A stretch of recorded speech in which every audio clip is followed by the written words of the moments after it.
కేంద్ర సాహిత్య అకాడమీ పురస్కారం పొందిన భారాగో గారి సమగ్ర కథా సంకలనం ఇట్లు మీ విధేయుడు 4వ భాగం.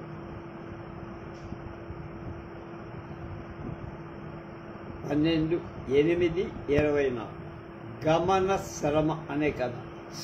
బోరు కొట్టేస్తోంది మాస్టారు అన్నాడు భాస్కర్. ఎవరు? రంగమ్మ గారేనా అన్నాను పరధ్యాన నటించి. రంగమ్మ గారంటే నిర్మలను పెంచుకుంటున్న రిటైర్డ్ లేడీ డిఈఓ. అదేలేండి, ఎవరో ఉంటే బోరు మనమే కొడతాంగా, ఎవరో లేకపోవడాన్ని లైఫ్ సింగ్యులర్గా మొనాటనస్గా తయారైపోయి బోరు కొట్టేస్తోంది సార్. అలాగా భాస్కరం వాల్తేరులో ఏదో పెద్ద క్లాసే చదువుతున్నాడు. చాలా తెలివిగలవాడే, కానీ చదువుకున్న పరీక్ష పాస్ అయిపోతే లటుక్కుని ఏదైనా బాధ్యత ఉద్యోగ వేషంలో పెళ్లి వేషంలోనే తగులుకుంటుందని ఫైనల్ ఇయర్ని 5 ఏళ్ల బట్టి అలా దీక్షగా చదువుకొస్తున్నాడు.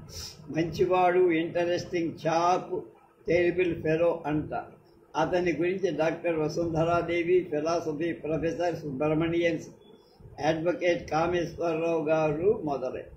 అతను పాటలు పాడతాడు, నాటకాలు వేషాలు వేస్తాడు, నాటకాలు రాస్తాడేమో కూడా, బాగా ఇమిటేట్ చేస్తాడు. ఈ మధ్య అన్ని కాలేజీల్లో మిమిక్రీ చేసేవాడు ట్రైనింగ్ అవుతున్నారట యూనివర్సిటీకి. ఇతను భానుమతి పాటలు భానుమతిలాగా పాడతాడు, రఫీ పాటలు రఫీలాగా పాడతాడు. నాయకయ్య డైలాగులు, రాజబాబు కంగారు అరుపులు అన్నీ బాగా వస్తాయి. నూర్జహాన్వి, జోల ఆఫ్ అంబాలాని పాత పాటలు అతని చేత పాడించుకోవాలి. చాలా బాగా పాడతాడు అతను.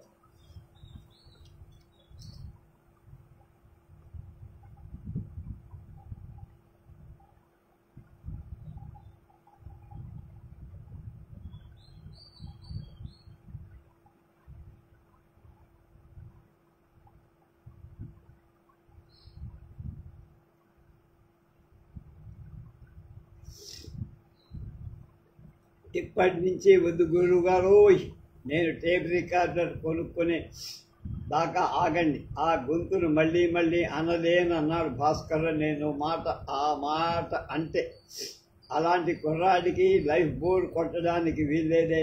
లైఫ్ అంటూ ఒకటి మన జీవితాల్లో ఎక్కడో దాక్కుని ఉంటుందనుకో. కానీ ఆవిడ గారు ముస్తాబై వచ్చి నిన్ను బోరు కొట్టేదాకా నువ్వు అందులోంచి పారిపోలేకపోతున్నావంటే నాకేమిటో నమ్మకంగా లేదోయ్ బాయ్ అన్న.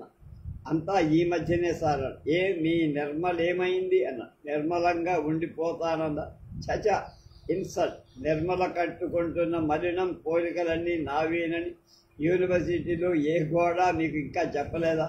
పోలండి, వెళ్ళిపోయింది. దాంతో మీకే విశాఖ బదిలీ వెళ్ళిపోయింది సార్. నిర్మలే కాదు, ఇప్పుడు మినిమం ఒకరైనా గర్ల్ ఫ్రెండ్ మనకి ఇమ్మీడియట్ నెసెసిటీ. రేషన్ కార్డు కంటే కూడా ముఖ్యమైన అవసరం అయిపోయింది సార్. రండి, ఎలా వెళ్ళి సిగరెట్ తెచ్చుకుందాం. వాళ్ళ పెద్దన్నయ్య నా ఫ్రెండ్, రాజమండ్రిలో అడ్వకేట్. మా వాడు చెడిపోతున్నాడంటూ ఉత్తరాలు వస్తున్నాయి. నువ్వు చూస్తే అనకాపల్లి తాలూకా ఫీజులోనే కుడుతానంటావు, కానీ వైజాగ్ ట్రాన్స్ఫర్ అయినా చేయించుకోవు. వాడికి నువ్వు గార్డియన్గా ఉంటావని ఎంతో ఆశపడ్డా. ఇలా ఏదో రాస్తూ ఉంటాడు. నాకు ఎప్పుడైనా ఉత్తరం రాస్తే కానీ వాడికి తెలియదు. వైజాగ్ అప్పుడప్పుడు వచ్చి చూడటానికి బాగున్నంతగా కాపురం ఉండటానికి బాగుండు, ఎవరికో తప్ప. భాస్కరం లాంటి హుషారైన కుర్రవాడికి పాదరసం లాంటి అతని చురుకుదానాన్ని గార్డియన్గా ఉండటం, తాలూకా ఆఫీసులో ఉద్యోగం చేయటం కన్నా కష్టం. అప్పుడు భాస్కరన్ నా దగ్గర మహేంద్ర కపూర్ పాటలు పాడు, శివాజీ గణేశన్కి జగ్గయ్య చెప్పిన డైలాగుడు అన్నట్టు. ట్విస్ట్ లేదు, రాక్ అండ్ రోల్ లేదు, అంతా తప్పగా స్ట్రైట్గా అయిపోయి. అయినా సరే మీ అన్నయ్య లెటర్ రాశాడన్న. ఏమిటి రాశాడు? మా భాస్కరం గాడి కోసం రోజు కోర్టులో అబద్ధాలు ఆడలేక ఆడించలేక చచ్చిపోతున్నా వాడు ఏడాదైనా ఒడ్డెక్కేసి చూడు అని రాశాడా? అక్కడికి నేను ఈ మధ్య మా ప్రొఫెసర్ బ్రహ్మయ్య గారి దగ్గరికి వెళ్ళి, అయ్యయ్యా ఓ బ్రహ్మయ్య, అన్యాయం చేసేవయ్యా, ఈ ఏప్రిల్లో ఒడ్డు చేరితే ఎంత గుమ్ముగా ఉండేదయ్యయ్యయ్యా అని మిమిక్రీ ద్వారా సజెస్ట్ చేశా. ఆయనకు వినిపించిందో లేదో కర్మ. మీరు ఈ మాటకు నా ప్రయత్నం లోపం ఏం లేదని మా అన్నయ్యకి రాసేయండి. మీ మాట అంటే వాడికి గురి, మీ రాతంటే అంతకన్నా. నవ్వుకున్నా ఇలాంటి వాడు పరీక్ష పాస్ అయిపోతే ఎలాగా అని ఓ నిమిషం బెంగెట్టుకున్నాను కూడా. దానికేం కానీ లైఫ్ బోర్ కొట్టకుండా చూసుకోవడం ఎలా మాస్టర్? నేను చెప్పకముందే అతనికి ఆ పాయింట్ మీద ఒక ఐడియా ఉన్నది. తుమ్మెత్త కొత్త పువ్వుల్ని చూసుకోవాలి కానీ అది కాదయ్యా, అది నీకు తప్పు. బుద్ధిగా చదువుకొని చక్కగా పరీక్షలు రాసుకొని పాస్ అవ్వాలి కానీ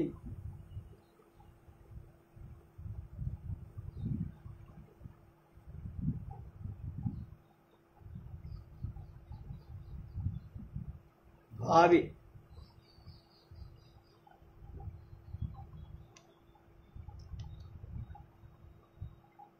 భారతపు రాసి పాస్ అవ్వాలి. భావి భారతపు నీకు అనేక బాధ్యతలున్నాయి అని లెక్చర్ కొట్టనా పారిపో. మరి నువ్వు నాకు మాట ఇవ్వాలి అన్న. మాట ఇవ్వడేమిటండి? చేతులు చెయ్యేసి గెల్లమంటే కూడా గిలుతా అన్న. ఒక అమ్మాయి ఉంది, ఆ అమ్మాయిని నీకు పరిచయం చేస్తా. అయితే ఆ అమ్మాయిని నువ్వు అందరిలాగా థ్యాంక్స్ మాస్టర్. ఎవరా అమ్మాయి, ఏమా అడ్రస్ అని అనుకుంటూనే ఉన్నా అని కాదు. కొండల్లో ముఖం గొంతుగా పెట్టి మీరు ఈ వయస్సులో ఈ కాస్ట్ ఆఫ్ లివింగ్ ఇలా ఉన్న రోజుల్లో ఈ వైజాగ్ ఎన్ని మాటలు వస్తున్నారంటే ఎవరో అమ్మాయి ఉంటుందని అనుకుంటూనే ఉన్నా అని చెప్పండి. ఎవరు మీకు తెలుగు నేర్పిన మాస్టరు? తదరినాం ఆఠానా అని. సరేలే, నీకు ఏ విషయము సీరియస్గా ఆలోచించే యోగ్యత లేదని తేలిపోయింది. నిష్కారణం ఒక మెడికో అమ్మాయిని పరిచయం చేసి ఆ పాపను నేను కట్టుకోలేనను. బోల్డ్ సార్, పొద్దుంబాల్ మేస్తారు. మీకు తెలియదు కానీ మన మర్యాదస్తుల దగ్గర మర్యాదస్తులుగా ఉంటాం. కావలసి వస్తే అడగక్కర్లేదు నీ గురించి అని విసుక్కున్నా. అందుకేగా మీరు మాట ఇమ్మన్నారు, ఇమ్మీడియట్గా ఇచ్చేశా. ఒట్టు వేయమంటే నీకు ఒట్టు ప్రమాణాలు అంటే నమ్మకం లేదు. అది అంచేత మనుషుల్ని కూడా నమ్మరు. మనుషులందరినీ ఎందుకు నమ్మను? పోనీ నన్ను అయితే గురువుగారు మీకు నేను ఎప్పుడు నమ్మకద్రోహం చేశానా చెప్పను. సరే, అదంతా ఇప్పుడు ఎందుకు కానీ అలా దారికి రండి. ఇప్పుడు చెప్పండి, ఒకటి ఎవరో అమ్మాయి, రిటైర్డ్ ట్రెజరీ ఆఫీసర్ దశరథరామయ్య గారు అమ్మాయి. ధన్యుణ్ణి. అసలే ఊరట, వాళ్ళదా తణుకు, తెలుసులండి. సరే, అమ్మాయి పేరు పూర్వి కళ్యాణి. అబ్బు, ఏదో రాగంగా ఉంది. వినిపించని రాగాలి, ఆలపించని అందాలి, కళలు ఎవరు పిలిచే అని సినిమా పాటెత్తుకున్నాను. అవును, రాగమే. వాళ్ళ నాన్నగారికి సంగీతం ఇష్టం. పూర్వి కళ్యాణి రాగం బాగా ఆలాపన చేసి ఆ పేరు పెట్టాడు కనుక ఆహా పూర్వి కళ్యాణి. పూర్తి పేరు పిలవాలంటే పూరీ కళ్యాణి అనాల్సి వస్తుంది. కళ్యాణి అని పిలుచుకోవచ్చు. నాకు ఇది సరికొత్త బేతం పేరు మాస్టారు. ఈ పేరు గల అమ్మాయి మనకెక్కడా తగలేదన్న. ఫర్వీస్ నో సబ్స్టిట్యూట్ ఫర్ వాటర్ అన్నట్టుగా ఫరీస్ నో, దెర్ ఈజ్ నో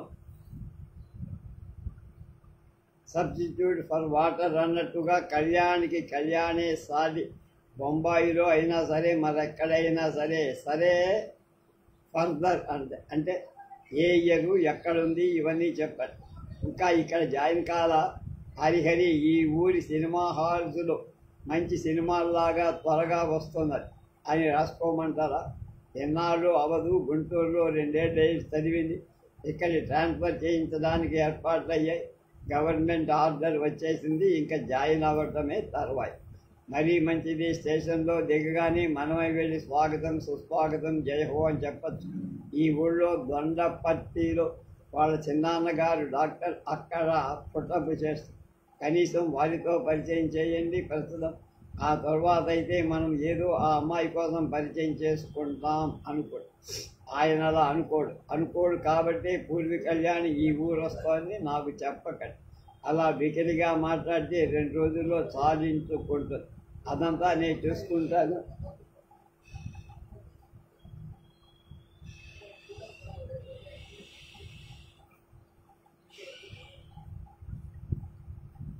మనల్ని వెకిలి అనటానికి చాలాసేపు మూతులు బిగించుకోవాలి మాస్టారు అన్న.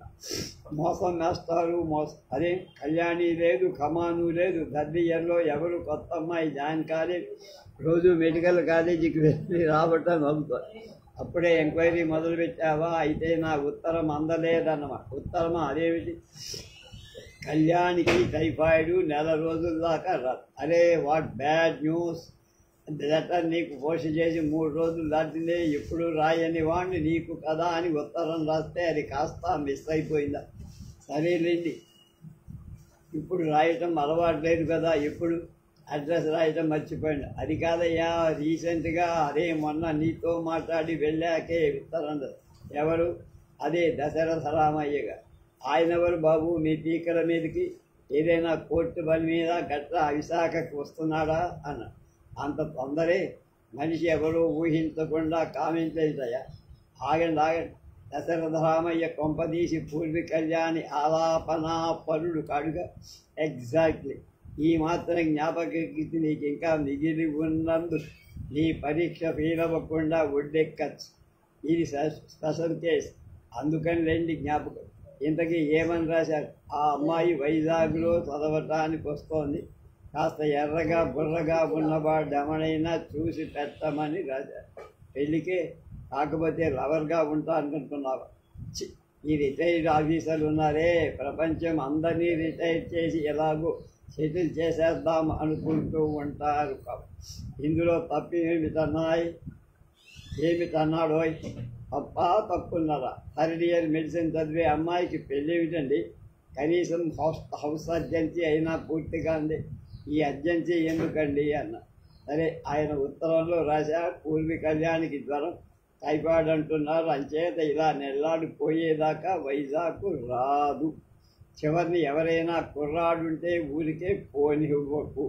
వెంటనే రాజేయకపోయారా? ఇక్కడ మనవాడు ఒకడున్నాడు, పరిచయం అయిన వాళ్ళని ఎవరిని ఊరికే పోనివ్వడు. అలా అని ఆ మాటే రాసేద్దాం అనుకున్నా, కానీ అది అతికే చోట తెంపడం దేనికని ఊరుకున్నా. అదేమిటండి అతుకు అంటున్నారు? అతుకంటే నాకు బితుకు కనుక మీరు మరో కుర్రాన్ని వెతుక్కుంటే నా బతుకేదో నేను బతుకుతా. మరి మొన్న ఆ అమ్మాయి జాగ్రత్తగా చూసుకుంటానని చేత్తో ప్రమాణం చేశావు కదయ్యా. అంటే సోదరి ప్రేమతో చూడమని కదా మీ ఉద్దేశం? సర్లే, బండి మళ్ళా మొదటికి వచ్చిందన్న. ఈ అమ్మాయి కాక ఆ అబ్బాయి, అతను మిలిటరీ ఆఫీసర్. Very good. 10,000 కట్నం ఇస్తారు. లాభం లేదు మాస్టారు, కట్నం డౌట్ డేట్ అయిపోయింది. ఇది మీ తరవ ఫేషన్. ఎవరి కర్మకి ఎవరి కర్తలయ్యా. అసలు కట్నాలు ఆఫర్ చేయకుండా ఏదైనా జాబ్ ఇస్తామను మరెలాగో ప్రారంభించాలి. ఈ వరుడి కోసం ఆ జాబ్ ఇప్పించవలసిందే. పరీక్షలు వేయలేకుతున్నావు కనుక ట్రెజరీలో ఎల్డీసీగా వేయించగలరు. అది కాదు మాస్టారు, మరి మా అన్నయ్యలా మాట్లాడతారే. పరీక్షలు పాస్ అవగానే జాబ్ వస్తుందన్న ఫ్లూర్టీ ఉంటే తలచుకున్న వెంటనే పాస్ అవుతావు. కానీ నీకు పరీక్షని తెచ్చుకోవడానికే దీరుబాటీదయ్యా. ఎంతసేపు అన్న. భాస్కరం ప్రొటెస్ట్ చేస్తాడని ఆగా. అతను ప్రొటెస్ట్ చేయలేదు. సిగరెట్లు ఘాటుగా 2 దమ్ముల్లాగి, సరేనండి, నేను ఇందాకే చెప్పా, మీరు ఇవాళ మా అన్నయ్య వాసన వేస్తున్నారని అన్న. ఆ మాట నాకు గట్టిగా తగిలింది. ఊరుకొని ఎడ్యుకేషన్లో సివిలైజేషన్లో, పోనీ సివిలైజేషన్లో మీ తరానికి ఎంతో తేడా ఉంది మాస్టారు. మా తరానికి మీ టైంలో అదే బ్రిటిష్ వాడు దేశం నుంచి వెళ్ళిపోయిన మొదటి 10 ఏళ్లలో అనుకోండి, జాబ్స్కి ఇంటెలిజెన్సు ఇండస్ట్రీ ఉన్న యంగ్ మెన్ ఎంతమంది ఉన్నా చాలేవాళ్ళు కాదు. ఇంకా కావాల్సి వచ్చి అంచే చదువైపోతే ఏం చేద్దామనే ప్రాబ్లం లేదు మీకు. మాకు అలా కాదు. క్రమంగా పాపులేషన్ పెరిగి ఎడ్యుకేషన్ అందరికీ అందుబాటులోకి వచ్చి ప్రతివాడు ప్రతి జాబ్కి క్వాలిఫై అవుతున్నారు. చిన్న చిన్న ఉద్యోగాల్లో లేడీస్ చేయగలుగుతారు. దాంతో చిన్న ఉద్యోగానికి కూడా ఎక్కువ క్వాలిఫికేషన్స్ ఉన్న జీనియస్లు సిద్ధపడాల్సి వస్తుంది. అందుకని బాగా చదువుకుందాం, పాస్ అవుదాం అన్న తపన ఒకటి స్టేజిలో అవసరమైన వేదన అయిపోయింది.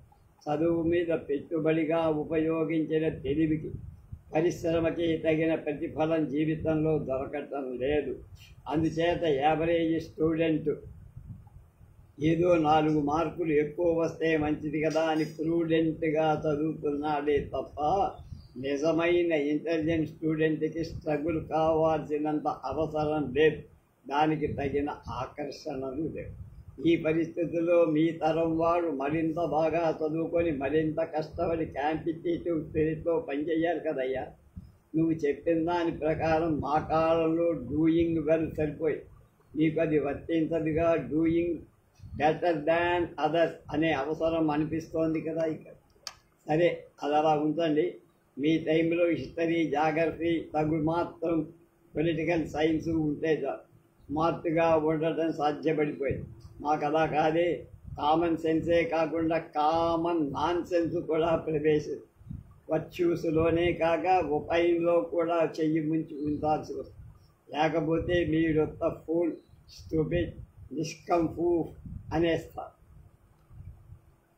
నాకు భాస్కరం ఆర్గ్యుమెంట్ నచ్చలేదు. అతను తలుచుకుంటే వాళ్ళ అన్నయ్య కూడా ఇలాగే చెప్పేస్తాడు. వాళ్ళ అన్నయ్య ఈ చదువుకి నాకు సంబంధం లేదు పో అంటే మరుసటి ఉదయం ఇద్దరు దశధరామయ్య వాడెవడి దగ్గరికో సాష్టాంగపడి ఎల్డీసీ జాబ్ కోసం తను తాను హీనపర చూపుకొని ఆశ్రయించాల్సిందే. అప్పుడు అతను కూడా వెనకాల ఏమీ లేనివాడు అని ఇతన్ని ఆదరించకపోవచ్చు కూడా. అంచేత నేనతని చెక్కి తెయ్యదలుచుకోరా. నిజంగా భాస్కరానికి దురదృష్ట దశ. ఏలినాడు సరిపట్టి ఏదేలేదు. అతనికి ఈ శని కొన్ని నెలలు ఉంటుందేమో, కానీ అతనికి కావాల్సిందేమిటి? మినిమం ఒక్కతైన గర్ల్ ఫ్రెండ్. అతన్ని కబుర్లు కావాలి, వినాలి. అతనితో గంటల తరబడి మాట్లాడుతూ ఎదురుగుండా కూర్చోవాలి. అలాగే మధ్య మధ్య భోజనాలు, కాఫీలు ఏవి అవసరమైతే అవన్నీ వాటంతటా అవి వచ్చి చదువు ఎలాగో సాగుతోందని కానీ, డబ్బు ఎక్కడి నుంచి వస్తోంది అని కానీ ఎవరు అడగకూడదు. ఇదంతా ఈ ప్రకారం జరగాలంటే చాలా అదృష్టమే కాక మిగతా ప్రపంచానికి చాలా ఓర్పు జరగడం లేదు. అందుకే ఈ దురదృష్ట దశ అన్నారు. మొన్నటి దాకా నిర్మల ఉండేది. వాళ్ళమ్మ రిటైర్డ్ డిఈఓ. బంగాళా అంత కొంపలో వాళ్ళిద్దరే ఉండేట్లు. నిర్మలకి తనంటే మా వాళ్ళమ్మ నిర్మలంటేను భూతద్దంలో చూసిన తప్పు అనిపించనంత ఆదరాభిమానాల ఛత్వం. చివరికి 24 గంటలు చదువు సంధ్యామానుకొని నిర్మల భాస్కరానికి ఎదురుగా కూర్చుంటే కూడా ఆవిడ భాస్కరాన్నే కోప్పడ్డది, కూతుర్ని కాక. ఎక్కడి నుంచి వచ్చాయో భాస్కరాని కష్ట. 40 ఏళ్ల నుంచి బెంగాల్లోనే ఉండిపోయిన రంగమ్మ గారి అన్నగారి రూపంలో కొన్ని, ఫారిన్ వెళ్ళొచ్చిన ఆయన కొడుకు రూపంలో మరికొన్ని వచ్చి సరిగ్గా సమయానికి నిర్మల ఎంఏ అనిపించుకుంది. దాంతో రంగమ్మ గారి మకాం కలకత్తాకు మార్చేసి అంతకుముందు మరికొంత ముందు అసలు మొట్టమొదట కూడా భాస్కరానికి అతన్నే మెచ్చేవాడు. వాళ్ళకి మెచ్చేవాళ్ళకి ఉంటూనే ఉంటాం. అతని ఎడ్యుకేషన్ అంతా ఎడ్యుకేషనే. చదువు ఎలాగైనా వస్తుందో, సౌందర్యాస్వాదన ఎలాగవుతుంది అన్న కస్టడీలో పడి ఎడ్యుకేషన్ కాంది అసలు ఎడ్యుకేషన్ కాదన్న లెక్కలోకి వచ్చి ఇప్పుడు ఒంటరివైపోయాడు, భయపడిపోయాడు. ఒంటరితనంలోంచి న్యూనత, దుర్మార్గం, పాపం ఇవన్నీ పుట్టుకొస్తాయని ఉలిక్కిపడు. ఇక్కడ కాలు జారుతుందో, ఎక్కడ కాలు జారుతుందో అని భయపడిపోతుంది. ఇది వరకు జారలేదు, కానీ ఇప్పుడంతా జారిన కాళ్ళు అతనివి కావు. సరే, దొండపర్తి తీసుకువెళ్ళా. ఆవేళ డాక్టర్ కృష్ణమూర్తి గారి భార్య ఊరెడుతో పొద్దుట కనబడింది. కృష్ణమూర్తి గారు 3 గంటలకు బయలుదేరి రౌండ్స్కి వెళ్తాడటగా. అందుకని 3:15కి మేము అక్కడే ఉండేట్టుగా ఏర్పాటు చేశాం. దూరం నుంచే మూసున్నర తలుపులు తీపించి అదిగో అవే తాళాలు, అవేదే వాళ్ళెవరూ లేనట్టున్నారన్న డిసప్పాయింట్మెంట్ నటిస్తూ, కళ్యాణి ఈ వరస్తే ఇక్కడే ఉంటుందిగా, మీరు విరివిగా కలుసుకోవచ్చన్నా మళ్ళీ అందులోంచే ధైర్యం వలకు. చాలా నిరుత్సాహపడ్డాడు. మీరు లేనప్పుడు కూడా నేను రాగలననుకోండి, అయినా మీరు ఇంట్రడ్యూస్ చేసిన దానికి తేడా ఉంది కదా అన్న. ఆ అపాయింట్మెంట్ నేను అనుకున్నది నాకు వచ్చింది. ఎటువంటి వాళ్ళనైనా తానుగా వెళ్ళి పలకరించి పరిచయం చేసుకుని 10 నిమిషాలు తన వారిని చేసుకోగల కుర్రాడు. ఇలా అనడం నాకెంతో గర్వం. ఆ పైవారం అతని రూములో ఉండగా నిద్ర వచ్చింది. లేచి మొహం కడుక్కోవడానికి చొక్కా విప్పా. జేబులోంచి పడ్డ కాగితాల్లోంచి ఫోటో తీసి చూస్తున్నాడు భాస్కరం. ఆ ఫోటోలో అమ్మాయికి మొహం లేదు. అంటే ఫోటో పేపర్ పై పొర చెరిగిపోయింది మొహం దగ్గర. ఎవరిదండి ఈ ఫోటో? అదే ఐఆమ్ సారీ, దానికి ఒక చిన్న యాక్సిడెంట్ అయింది. ఈ మాట మంచి తెస్తా. పూర్వి కళ్యాణేనా గారు అనటం అందులో నా దగ్గర ఇదే మొదలు. ఈ మార్పు కూడా నాకు నచ్చింది. నేను ఇంట్రడ్యూస్ చేస్తున్న క్యాండిడేట్ అనే కారణం వల్ల కాకపోయి కూడా ఉండొచ్చు. అవునయ్యా, ఈ ఉదయం పాత కాగితాలు తీస్తూ ఉంటే ఈ ఫోటో కనబడ్డాది. అది ఆ అమ్మాయి ఇంటర్ కాలేజియట్ మ్యూజిక్ కాంపిటీషన్లో గెలిచినప్పుడు వాళ్ళ మ్యాగజైన్లో వేయటానికి తీసింది. అప్పుడు ఆయన ఈ ఊళ్ళోనే ట్రెజరీ ఆఫీసర్గా ఉండేవాడు. కుటుంబంతో అనకాపల్లి క్యాంపు వస్తే అక్కడ చేయించారు. వెధవది ఇందాక జేబులో స్టాంపులు పెట్టుకున్న అందులో ఒకటి సరిగ్గా ఆ ఫోటో మీద అతుక్కుపోయింది. గట్టిగా బుడ తీసేసరికి పొర లేచి వచ్చేసింది అని కథ చెప్పా. ఇంటి దగ్గర జేబులో నేను వేసుకురావడం నాకు ఇద్దామనేనా? అవును. ఏం చేస్తాను, నాకు అదృష్టం లేదు. 5 ఏళ్లుగా అతను ఆ మాట అనడం నేను వెళ్ళా. అతని స్వాధీనం తగ్గించగలుగుతున్నాను. ఆనందంతో పట్టుబదలని ఆత్మవిశ్వాసాన్ని పోగొట్టున్నానేమో భయం కూడా వేసింది. ఏమాత్రం దిగాడే అని మింగేసి ఊరుక. ఆ మరుసటి వారు వైజాగ్ వెళ్ళినప్పుడు ఈ ఉత్తరం చదువు, దీంట్లో నీకు కొంత ఇంట్రెస్ట్ కలిగించే మ్యాటర్ ఉంది అన్న. ఆడపిల్ల దస్తూరి మధ్యలో ఎక్కడో తన పేరు ఆ కాగితం చూసి చూడగానే భాస్కరాన్ని కనబడిపోయాయి. వెంటనే తన్నానన్నా అంటూ దేవగాంధార రాగంలో ఆ వచనం చదవటం ప్రారంభించి, మొన్న మా కాలేజీ మెన్స్ హాస్టల్ వాడు వైజాగ్ నుంచి ఎవరో లిటరేచర్ ఎంఏ అబ్బాయి భాస్కరం గారు అతని మిమిక్రీ కోసం పాడటం కోసం పిలిపించారు. అతని పెర్ఫార్మెన్స్ ఎంతో బాగుంది. నిజానికి అది మెన్స్ హాస్టల్లో వాళ్ళ ఫంక్షనే అయితే మాలో చాలామందికి ఇన్విటేషన్లు వచ్చాయి. నాకు రాకపోయినా ఎలాగో వెళ్ళా. ప్రోగ్రాం చాలా థ్రిల్లింగ్గా ఉంది. నాన్నతో చెప్తే ఆ భాస్కరం గారు నీకు బాగా తెలుసని చెప్పారు. నేను వైజాగ్ వచ్చే వరకు ఆయన అక్కడ ఉంటారా? ఉంటే నాకు తప్పకుండా ఇంట్రడ్యూస్ చెయ్యి. అంతవరకు చదవగానే ఆ ఉత్తరం లాగేశాను. మిగిలింది ఏదో ఫ్యామిలీ వ్యవహారం. ఐసి ఎవరు రాశారో చెప్పండి మరి అన్నాడు చిరునవ్వు దాచుకోకుండా భాస్కర్. ఇంకెవరయ్యా మహానుభావ? పూర్వి కళ్యాణి అన్నాడు. ఇంగ్లాండ్ కవర్ మొదలు పెట్టి ఫ్రమ్ ఎడ్రస్ చూపించి టీపీ కళ్యాణి 3rd MBBS. సంతోషంగా నిట్టూర్చాడు భాస్కరం. గుంటూరు వెళ్ళినప్పుడు పూర్వి కళ్యాణి గారిని మీట్ అవుదామని చాలా ట్రై చేశానండి, కానీ ఉమెన్స్ హాస్టల్ నుంచి వచ్చిన ఇన్వైటీస్ లిస్ట్లో ఆవిడ పేరు లేదు. ఒక అబ్బాయిని అడిగితే ఆవిడ హాస్టల్లో లేరు అన్నాడు. మరి కొంతమంది అడిగా పూర్వి కళ్యాణి గారి తెలుసా అని. సరైన రెస్పాన్స్ రాలా. అక్కడి వాళ్ళకి అంత చైతన్యం లేదు రండి. అమ్మాయిల నామినల్ రోల్ కంఠస్థం కాకపోతే మరెందుకండి? అయినా మనం ఆ ఊరు వెళ్ళి అక్కడి వాళ్ళని ఏమంటాం? ఏదో వచ్చేసా. ఎనీవే ఆవిడ లక్కీగానే ప్రోగ్రామ్స్కి వచ్చారు. దట్స్ వెరీ గుడ్ అన్న. లక్కీగా అంటే ఎవరి లక్ అంటావు అన్న. ఇద్దరిది అనుకోండి అని కాంప్రమైజ్ అయ్యాడు భాస్కర్. అది గమనించి ఇంకా సార్ అనుకున్నా నాలో నేను నవ్వుతా. తర్వాత 2 నెలలు భాస్కరం దగ్గరికి వెళ్ళడం కుదరలేదు. ఆర్డీఓ గారు మా ఆఫీస్ ఇన్స్పెక్షన్ చేయటం, మినిస్టర్ టూర్స్ కోసం ఏవేవో వివరాలు సేకరించే ఏర్పాటు చేయటం, ఇలా ఏదో రొటీన్లో ముఖ్యమైన పనులు పడ్డాయి. ఒకసారి జీపులో విశాఖ వెళ్ళిన భాస్కరన్ రూమ్కి వెళ్ళడానికి కుదరల. కలెక్టర్ ఆఫీసులో పని పూర్తి చేసుకొని వెంటనే అనకాపల్లి వెళ్ళా. అవకాశం అన్నా వెళ్ళాలని లేఖను 15 రోజులు ఊరుకున్నా. అప్పుడు భాస్కరన్ మీద పనిచెయ్యాలి. కొన్నాళ్ళు విరహంగా, కొన్నాళ్ళు పూర్వీ కళ్యాణి ఆరాధనగా, చివరికి అన్వేషణగా పనిచేసి పరిణామం చెందాలని, చివరికి ఆటం బాబునొక్కసారిగా డిజల్యూషన్మెంట్ కనిపిందామని నా స్టీవ్. పూర్వీ కళ్యాణ నుంచి ఇంపైన రాగం ఎవరినైనా అడిగి బాణీ ప్రాక్టీస్ చేయి, ముందు పనికొస్తుందన్నాను ఒకసారి. శాస్త్రీయ సంగీతమే అమ్మబాబు, నేను మాయా బజార్లో కృష్ణుడిలాగా నవ్వుతూ, అది నీకు శాస్త్రీయ సంగీతం ఎలా అవుతుందయ్యా, స్త్రీయ సంగీతం కదా అన్న. ఎగ్రీడ్ అన్నారు. ఆ దర్పం విరగొట్టాలంటే ముందు దాన్ని పెరగనివ్వాలి. విరుగుట కోసమే.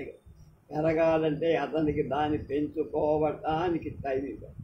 టైం నేను వేరే ఇవ్వక్కర్లేకుండా దానంతటది ఏర్పడి డిపార్ట్మెంటల్ గండాలన్నీ గడిచి గవర్నమెంట్ గండాలు సమస్యలు ఆస్కారం అతని భారతదేశానికి పాలనా రంగంలో పనిచేసే ఉత్కృష్ట పౌరుడిగా కాకపోయినా సామాన్యమైన బాధ్యత గల పౌరుడిగా చేయగలిగితే చాలు. సెన్సువల్ నాన్ సెన్సులోంచి సెన్సులోకి లాగగలిగితే అదే 10,000. వైజాగ్ వెళ్ళాను. రూమ్లో లేడతను. ఇప్పుడే వెళ్ళాడు బాబు అన్నది కింద కాపలా ఉన్న ముసలమ్మ. ఎవరెవరు వెళ్ళారని అడిగా. ఎవరో ఆడ కూతురుతో చేతులు కలుపుకొని వెళ్ళాడండి అంది గుండెలో రాయి. 2 నెలలు నేను రాకపోవడం వల్ల పూర్వ కళ్యాణిని మర్చిపోయి ఎవరో కొత్త హీరోయిన్ కొట్టేశాడ. నా ఊహా నిర్మిత రాగ ప్రసారం అంతా కీచురాయి పాటలాగా మిగిలి. అతన్ని చూడాలి. సినిమాల సైన్ బోర్డు చూసా. లీలామగల్లో ఏదో డోరీస్ డే టోనీ కరెంట్ కాంబినేషన్ ఉంది. అక్కడ తప్పకుండా ఉంటాడు. ఇంకా టైం. బాల్కనీలో ఉన్నాడు భాస్కరం. అమ్మాయితో సరదాగా కబుర్లు చెప్తూ షోక్గా పాప్కార్న్ కొడుకుతూ సిగరెట్ కాల్చలేకపోతున్నానన్న దిగులు వదలని చిరునవ్వుతో మొగంతో ముందుకు వచ్చి కూర్చున్నాడు. చరచర అతని పక్కకి చేరా. నన్ను చూడగానే భాస్కర్ మొహం విప్పాలి. మామూలు ప్రగల్భమే అనుకున్నా. చూసావా, కొత్త పిట్టని పట్టాను అన్న దర్పం అని లోపల చేదరించుకున్న. పైకి ఆ అమ్మాయి దగ్గర ఎట్లా నేనేమన్నా భాస్కరం పెద్దనైనా మీట్ మిస్ కంచె కళ్యాణి అన్న. నాతో అరక్షణం సేపు ఆమె వైపు తిరిగి చెడు. అదే మిస్ పూర్వి కళ్యాణి అన్న. ఆమె అందంగా అన్నది. ఐయామ్ సూరిబాబు అన్నారు నవ్వుతో. నమస్కారం. అనకాపల్లి తాలూకా ఆఫీసులో డిప్యూటీ తహసీల్దార్ అని భాస్కరన్ను పరిచయం. మా ఫ్యామిలీ ఫ్రెండ్ వెల్ విషర్. నాకు మిమిక్రీకి అప్పుడప్పుడు మెటీరియల్ సప్లై చేస్తూ ఉంటారు. I am glad you see you అందా. ఐ టూ అన్న. మరు నిమిషంలో ఎవరో మాట్లాడు. అయిందా ఇప్పుడు చెప్పండి. మీ ఇద్దరిలో ఎవరో అబద్ధాలు ఆడారు నాతోటి అని భాస్కరం కుర్చీలో వెనక్కి చాలబడి. నేను సృష్టించని పూర్వీ కళ్యాణి ఎదురుగా దగ్గరగా అయిపోయి. ఆవిడ మమ్మల్ని ఎప్పుడు ఎరగనంటోంది. మీరేమో ఆవిడ మీకు రాజన ఉత్తరాలు చూపిస్తున్నారు. ఇందులో ఏదో మాయముంది అన్నాడు భాస్కర్. నేను అబద్ధాలు ఆడానని, అతని సౌందర్య పిపాస మీదే దర్శిత్రికి ప్రేస్ చేశానని ఖచ్చితంగా అనడం లేదు. కానీ భాస్కర్, నాకు అదే సంతోషంగా ఉంది. నా అమ్యూజ్మెంట్ అతను డిస్టర్బ్ చెయ్యలేదు. అతని వేట ఆగకపోయినా నాకేం పెద్ద ఇబ్బంది లేదు. మీకు అబద్ధాలాడేదని నేను ఎప్పుడో కనిపెట్టాను గురువుగారు. ఫోటో పొరకి స్టాంప్ అతుక్కుపోయి ఉండడం, డాక్టర్ గారింటికి నన్ను సరిగ్గా వాళ్ళు లేనప్పుడే తీసుకువెళ్ళడం, ఇలాంటివి మొదట సరిగా తెలుసుకోలేకపోయాను. క్రమంగా ఆలోచిస్తే త్వరగా పనిచేసి. అయితే ఇందులో ఎక్కడో ఏదో కొంత నిజం ఉందని నాకు ఇన్ట్యూషన్ చెప్పి అంతా కల్పించి చెప్పడానికి వీలుగా లేదని తట్టింది. పని పాటలు లేక తిరిగే బదులు ఇన్వెస్టిగేట్ చేద్దామని బయలుదేరి టైలరీ ఆఫీస్కి వెళ్ళి రిటైర్ అయిపోయిన దశరథరామయ్య గారు ఎక్కడుంటారని అడగగానే అతి వినయంగా ఒక గుమాస్తా గారు చేస్తూ ఉన్న పని ఎవరికో అప్పగించి నా వెంట వీళ్ళింటికి వచ్చి ఆయన రిటైర్ అవ్వలేదని ఆఫీస్ మెట్లు దిగుతూ ఉండగానే అర్థమైంది. దశరథరామయ్య గారికి ఒక కూతురు ఒక కొడుకు. కూతురు పంచకళ్యాణి. నీకు ఈ డీటెయిల్స్ ఎలా తెలుసు? ఆయన అడిగా. డిప్యూటీ తహసీల్దార్ సూరిబాబు తెలుసా? ఊహు. అప్పుడు గెస్ చేశాను. పూర్వం ఆయన ఎక్కడో మీకు తహసీల్దార్గా ఉండి ఉంటారు. గుర్రమరికగా పిల్లల గురించి ఆయనకు కానీ ఈ అమ్మాయి కానీ మీకెవరో తెలియకుండా వీళ్ళ టేస్ట్ తెలుసుకోవడం కష్టం. I congratulate you. కానీ ఎలా గెస్ట్ చేశారు అన్నాడు. మీ ప్రశ్నకు సమాధానం చెప్పా. మీ పరిచయానికి ఉన్న బ్యాక్గ్రౌండ్ ఫ్యూచరు తెలిస్తే తప్ప అన్నా. నేను ఉడుక్కొని ఉండాలి. భలేవారే మా అమ్మను రాజమండ్రి నుంచి రప్పించి పునాది డైలాగ్స్ పడేవారు. ఈ అమ్మాయిని నాకు పరిచయమే చెయ్యాల. దశరథరాముల వారు ఏకపత్ని వ్రతులే కాదు ఏక జామాతా వ్రతులు అన్నాడు. భాస్కరం ఆ వైపు ఓడిద్దరు మీకు మరీను అన్నట్టు మొగం పెట్టింది ఆ అమ్మాయి. అలా అయితే నా గమన శ్రమ ఫలించినట్టేనా? అదేమిటండి గమన శ్రమ? అదేమిటి అన్నాడు. అదేలే పూర్వి కళ్యాణి మరో పేరు గమనం. సినిమా మొదలైంది. మిస్టేక్ కథ.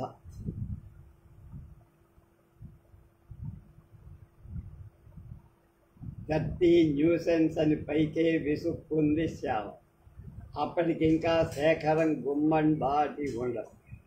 3 రోజుల నుంచి శేఖరాన్ని ఎలాగైనా హత్య చెయ్యాలనిపించి అతను తలుచుకుంటే తనకి రాబోయే అప్రతిష్టను వచ్చేసినంత ఆ పదవిని ఏం లేదు కొమ్మని తీసి అవతల పారేయగలరు. అలా అతను చెయ్యడని ఖచ్చితంగా తెలిసేవారు. అతని అవసరం చాలా ఉంది తనకు. అయినా సరే తను పొడబడ్డానికి కారణం అన్న సంగతి పదే పదే మనసులో మెదులుతుంది. మనసంతా అదే ఆరు.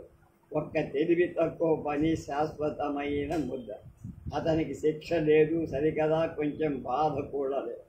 తనని ఆపదలో ఉంచాడు, అవమానం చేశాడు, కూల్ చేశాడు, హత్య చేస్తున్నాడు. ఇది చాలా అన్యాయం. ఇతనింత చిక్కుల్లో పెట్టినందుకు అతన్ని గట్టిగా ఒక దెబ్బ కొట్టడానికి ఘాటుగా కొప్పటానికి కూడా వీల్లేకపోవటం కాదు. ఓపికంటే ఓ ఏడుపు ఏడ్చి ఊరుకోవచ్చు. అలా మూడీగా అయిపోయి శ్యాము మనం దేనికో సొల్యూషన్ ఆలోచిద్దాం. దేనికో సొల్యూషన్.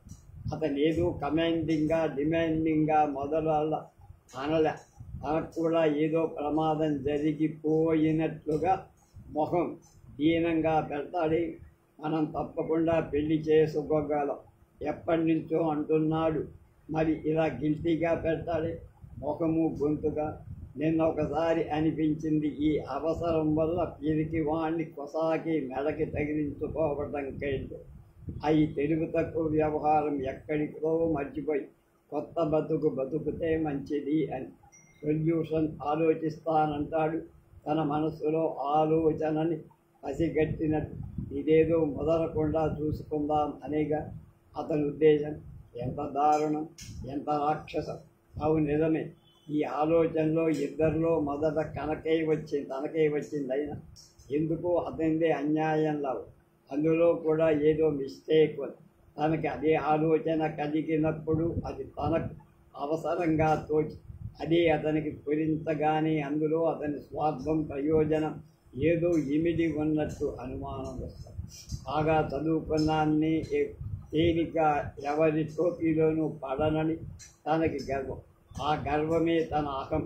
ఎత్తిన తల ఎత్తినట్టే ఉంది. అహం దెబ్బతింది. అహర్నిశలు భయపెట్టే సమస్య వచ్చి ఒకటి పడి భయపడాల్సిందేం లేదు. దీన్ని చుట్టూరా ఉన్న చీదర తప్పు. ఆడది మగవాడు ప్రేమించుకోవడం సహజం. కలిసి తిరగటం సహజం. ఇంటిమసీ కూడా సహజం. సుఖం వెనుక కష్టం ఉంటుందంటారు. కష్టానికి తను ఎప్పుడూ భయపడలేదు. రకరకాల ఆపదల్లోంచి దర్జాగా అందరినీ ఎదిరించి తప్పుకున్నది తను. తనకి ఈ న్యూసెన్సు చీదర ఈ క్షుద్రాన్ని ఎదిరించి తప్పుకోవటం కష్టంగా ఉంది.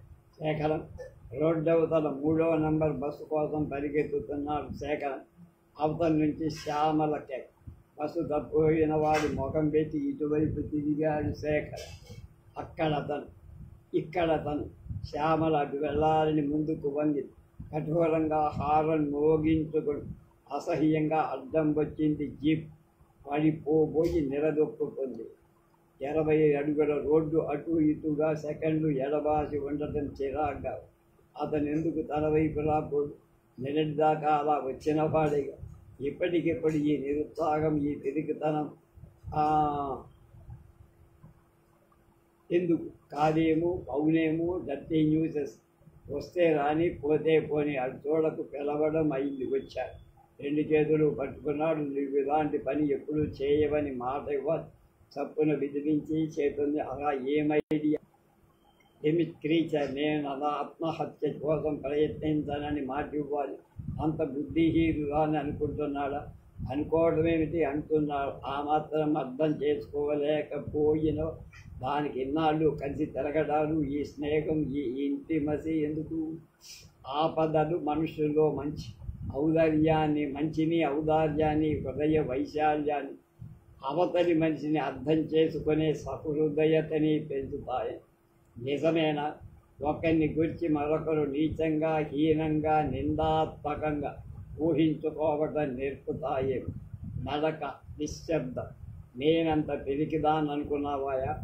నేను నీ అంత విశ్వాసఘాతుకురాననుకున్నావా? ఏదో ఘాటుగా అనాలని, అతన్ని గాయపరచాలని ఉంది. అడగలేకపోతుంది కసిగా. అతను చాలా లవబుల్గా బిహేవ్ చేస్తూ తనని గాయపరి, నీ రూమ్కే వెళ్తున్నాను అంది నీరసంగా. అన్నారు. నవ్వా.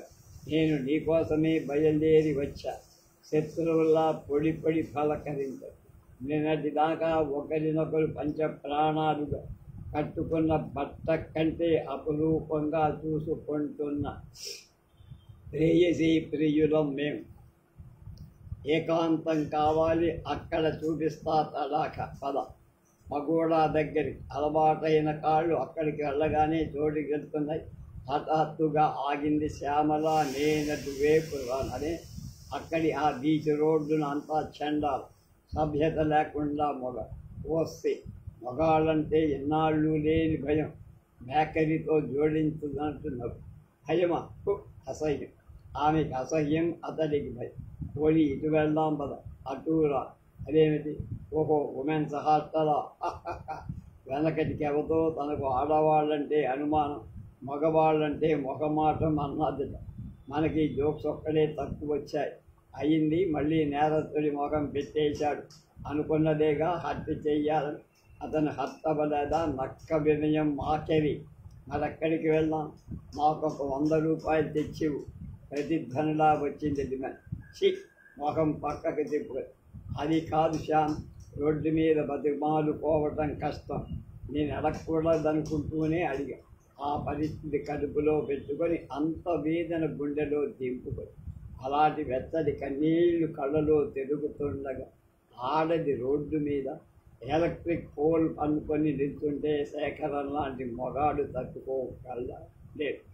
అసలు గొప్ప వక్తల దగ్గర నుంచి నోటికొచ్చినట్టు వాగేసే గిరీశం లాంటి వాళ్ళు ఒకరు ఉండబట్టి మా మగాళ్ళు అయిపోయిన పరిస్థితి. విడమర్చి చెప్పాలుంది. ఆడదాని శరీరాన్ని వాడు కొన్నందుకు మొగాడుగా నువ్వు చెల్లించాల్సిన మూల్యంగా నేను అడగడంలా నాకు వేరే పనుండి అడుగుతున్నానందామె. నేను నీ పట్ల చేసిన అపచారానికి పరిహారంగా నువ్వు 100 రూపాయలు అడుగుతున్నావని నేనేమీ అనుకోవాలా. నీ ప్రోగ్రాం ఏమిటని భోగట్టా చేసే ఉద్దేశంతో నేనే అన్నాను. డబ్బు కావాలన్నా రోజు అడుగుతున్నానా? ఇచ్చేయడమే ఎందుకు విధంగా అవసరమా? ఇలాంటివన్నీ విడమర్చి చెప్పడం, అసలు చెప్పరావటం కూడా దైన్యం కదా అనుకొని దిగిసిపోయిందా. అలాంటి మాటల్ని ఇక్కడ రోడ్ల మీద ఇంతమందిలో ఎలా చెప్పడం అని అతడు సాహసించలేదు. చిన్నప్పుడు కలకత్తాలో నాన్నగారితో గార్డెన్ వుడ్రఫ్ కంపెనీకి వెళుతూ ఉండే. అక్కడ ఒక ఆంగ్లో ఇండియన్ టైపిస్ట్ నెలలో 30 రోజులు ఒక్కరోజు కూడా తప్పకుండా రోజు ఆఫీస్కి వస్తూ ఉండే. చాలా చురుగ్గా, చలాగ్గా, ఆరోగ్యంగా ఉంది. ఆమెకేమీ బాధలు లేవనిపించే. అమ్మను ఒకసారి అడిగేసింది. అమ్మా, ఇంగ్లీష్ వాళ్ళు ముట్టు అవరాని.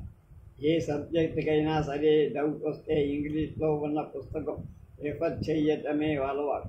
వాళ్ళేం చేస్తారు అలాంటి ఆపద వస్తే? అవును, రాకుండా ముందే జాగ్రత్త పడతారు. ఇక్కడ పడుతున్నారు. తను కూడా పొరపాటున ఒక్కరోజు జాగ్రత్త ఉండటం మర్చిపోయింది. అది మరపు కాదు, ఏదో ఎక్స్టసీ. టైం లేదు, ఉండదు. ఇన్స్పిరేషన్కి కామన్ సెన్స్ స్లీపింగ్లో మొత్తం మీద జరిగింది పర్వాలేదు. వాళ్ళు మిస్టేక్ అంటారు. పిల్లల్ని ఎవరైనా చూపిస్తూ కోళానికి our first mistake, second mistake అంటారు. ఈ మిస్టేక్స్ రెక్టిఫై అవుకోవాలంటే వాళ్ళ పద్ధతులు ఏమిటో కాకతీయంగా ఇచ్చింది రోజు. ఈ పుస్తకం చూడు. బాయ్ ఫ్రెండ్స్ ఉన్న నీలాంటి వాడు చదవాల్సింది ఎంతో.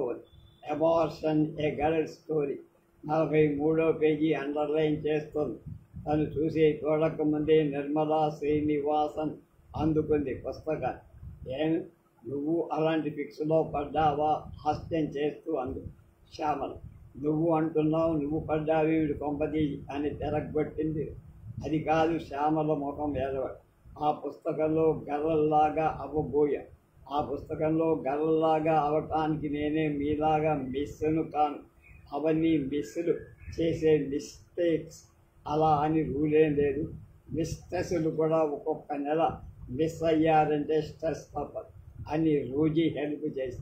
మాట వరసి మొగుడు ఫారిన్లో ఉన్న శ్రీమతి ఒకనాడు నాకు శ్యామలకి బలం వచ్చి నిర్మల మీద పర్సనల్గా కనయ్యబడ్డారు. ఆ పుస్తకంలో వ్యాసం ఒక అమ్మాయి ఉంటుంది. వ్యాసం పాపం ప్రేమించిన అబ్బాయి ఎప్పటికప్పుడు పెళ్లి చేసుకోవాలంటే ఏవో అడ్లు వస్తున్నాయి. తనకు లాంటి కేసే. ఆమెకు ఎవరో టెలిఫోన్లో చెప్తారు, నీకు ఇలాంటి ఆపద వచ్చిందటగా. మేమున్నా, నీకేం భయం లేదు. రేపు సాయంత్రం 5ంటికి ఫలానా హోటల్ గుమ్మం దగ్గర గులాబీ రంగు డ్రెస్సుతో నిలబడు. మా కారులో నిన్ను హాస్పిటల్కి తీసుకొస్తారు.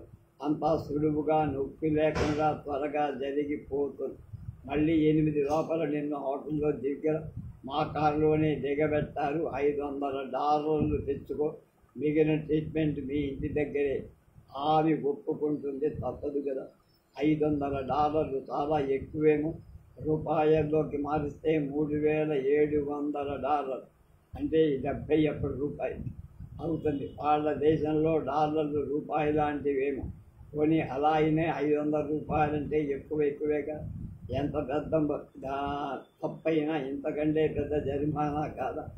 అంతా అలాగా జరిగిందిట. పైగా $500 ఆమె ప్రియుడే సేకరించి ఇచ్చాడు. అతను ఇవ్వలే, అడిగిందంతే. అడగాలి కాబోలు, అలా ఆధారపడాలి కాబోలు. తప్పు చేయటానికి తప్పులోంచి మర్యాదగా కానీ అమర్యాదగా కానీ నిరపదిత ఆధారపడి ఉండాలి.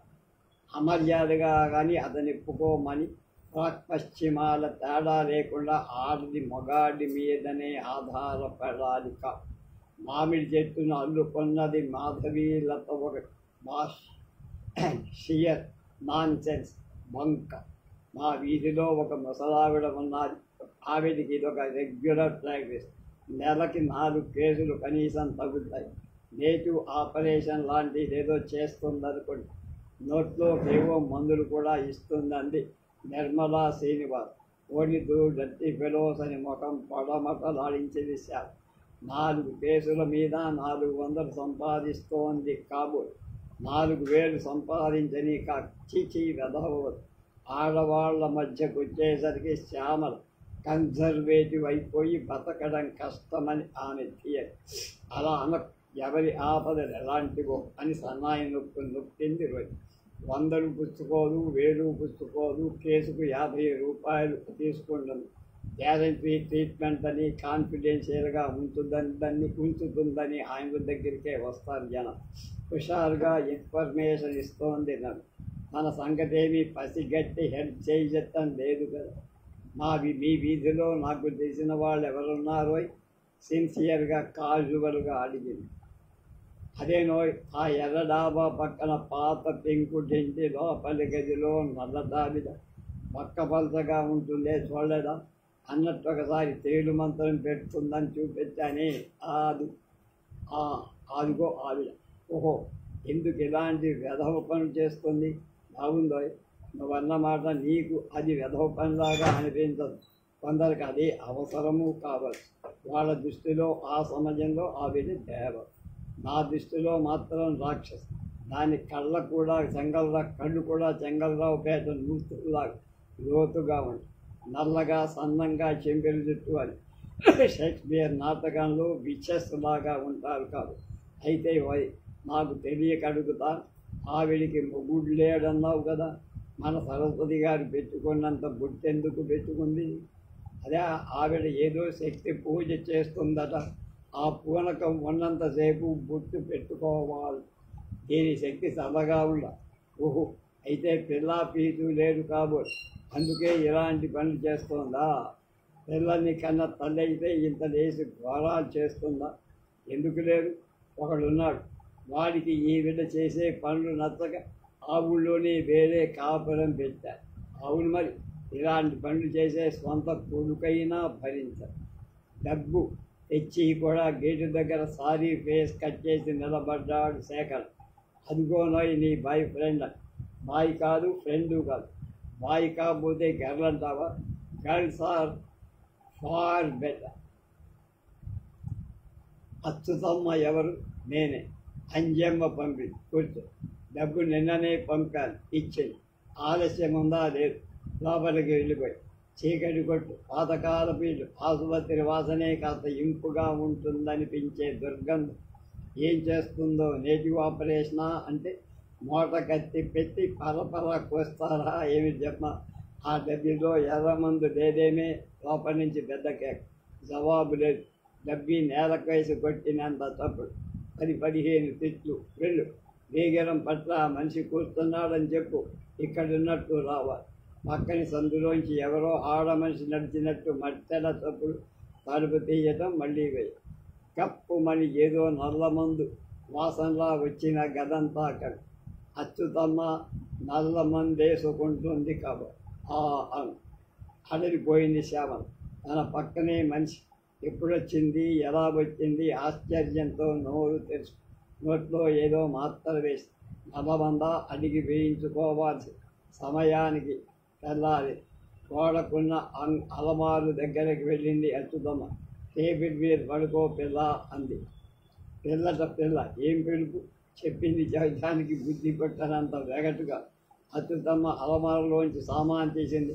కత్తెర, ప్రాంక్స్, డబ్బలం, నెత్తులు తొలగడానికి కాబోలు గుడ్డలు, గాజు గుడ్డ, రీల్, ఆయింట్మెంటు, చూడు. Native operation, barbarous primitive. ఎవరికైనా చేస్తూ ఉంటే చూడడం కష్టం. పోనీ అలా చూసినా బాగుండు. మళ్ళీ వస్తానని చెప్పేసే. అబ్బా, ఈ పద్ధతి బాగాల. మంచి పద్ధతులు ఉన్నాయట. చాలా జ్ఞానంతో వ్యవహరిస్తారట వాళ్ళు. అంటే శక్తిత పూర్వం. ఇప్పుడు జ్ఞానం అంటే మనీ. బాగా డబ్బు పుచ్చుకుంటారు. రహస్యం తెలిసినట్టు మొగం పెడతారు. ఏప్రిల్స్ యూనిఫామ్స్ వేసుకునే డాక్టర్స్ రహస్యంగా ఉంచుతారని నమ్మకం నాకు. మన సర్కిల్స్ దగ్గరగా రాగలరు. మనకు తెలిసిన వ్యక్తులు ఎవరితోనూ ఒక్కడో ఒకసారి నోరు జారితే బస్ న్యూసెన్స్ మళ్ళీ మొదలు. ఎక్కడో చదివింది అబార్షన్స్ లీగలైజ్ చెయ్యాలని ప్రభుత్వం సంకల్పించవచ్చట. అయినా సరే అది రహస్యంగా ఉంచాలిగా. లీగలైజ్ చేయాల్సిన సోషల్ సీక్రెట్. అది పెళ్ళాడిన వాళ్ళ కోసం. వాళ్ళ సంతానాలు పెరగకుండా, దేశానికి ఆహార సమస్య పెరగకుండా. అది మన కోసం కాదు. ఇది కానీ వాళ్ళ సీక్రెట్స్ లీగలైజ్ చెయ్యబడవు. మరి అందుకే $500. ఒళ్ళు తిరుగుతున్నా, నిద్ర పట్టొస్తోంది. విరోధకి పోవటానికి మంది ఇచ్చిందా? మందేమీ అక్కర్లా. ఈ గదిలో 5 నిమిషాలు కూర్చుంటే చాలు. గృహదానం తటే తప్పిపోదు. అచ్యుతమ్మ బల్ల మరోమారు శుభ్రం చేసి జరగడా మీద దుమ్ము దులిపింది. వదలలేదు. దుప్పటి అట్నుంచి ఇటు తిప్పి జరగడా మీదుగా పరిచింది. అక్కడ పడుకోమని ఇందాకే అన్నది. ఇప్పుడు అసలు ఊరుకోదు. నాకు అక్కర్లేదు, వెళ్తా అని లేచింది. అచ్యుతమ్మ గదహాన్లో వచ్చి పట్టుకోకపోతే పడిపోయి. మతుందా లేదా? కసిరింటి తీసుకెళ్ళి బల్ల మీద పడుకోబెట్టింది. నాకు తెలివి తప్పిపోతాను. ఓ ఆపరేషన్ చేస్తారా? అవును. ఆ కత్తెర దబ్బలం అవేనా?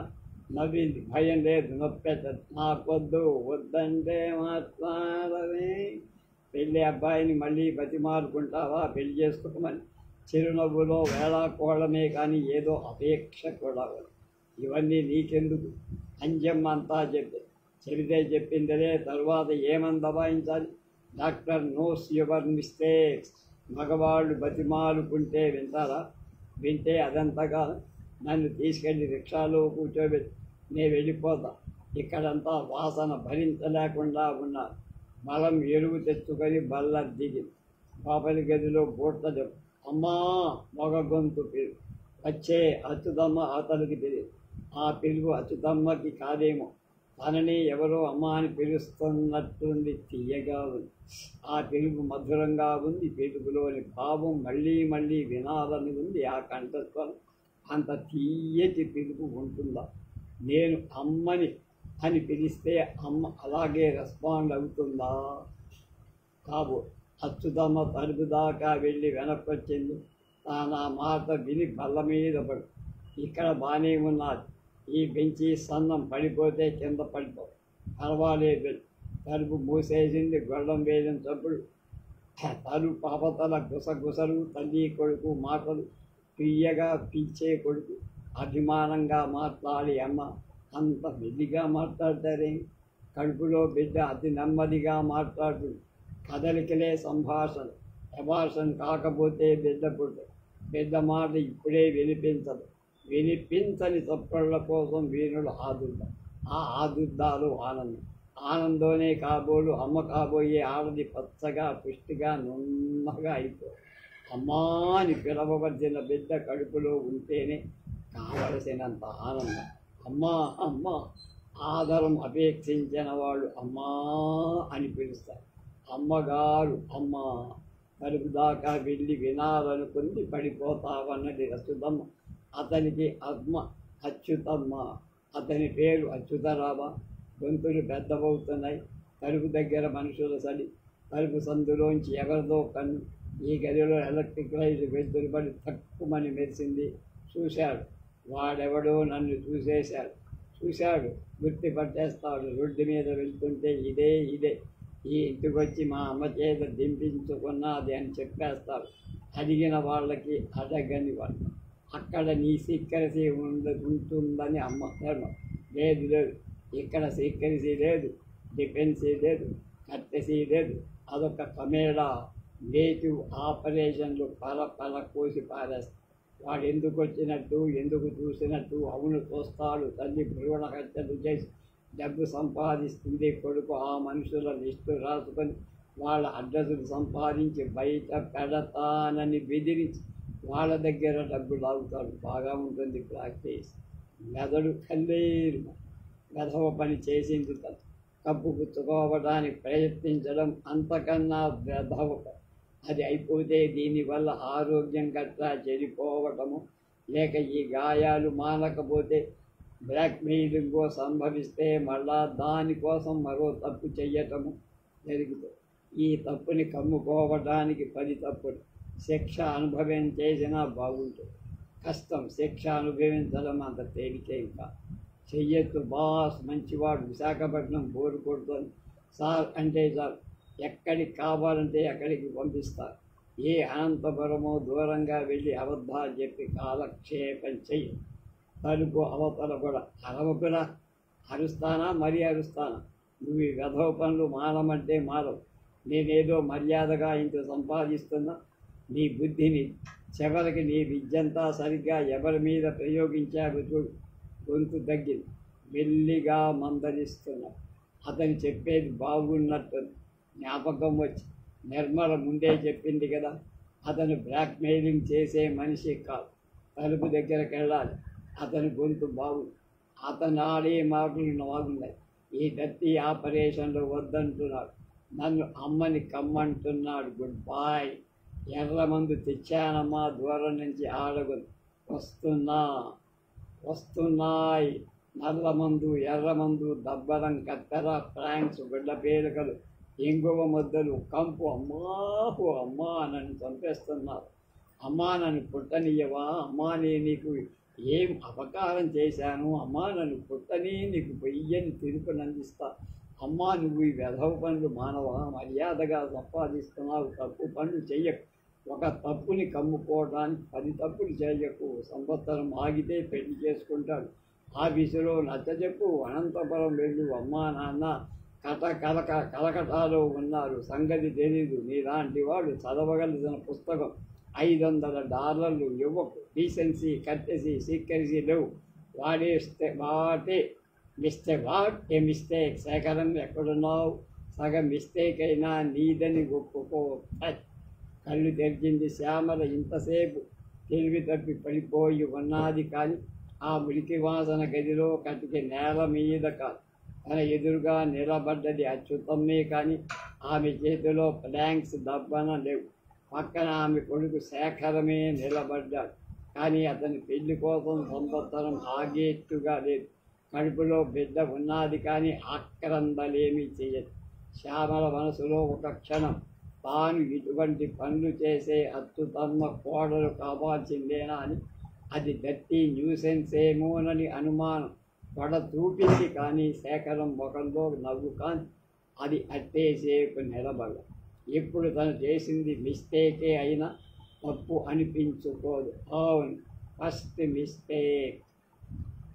రేపు పనికిరాని కథ, దాని గురించి తెలుసు.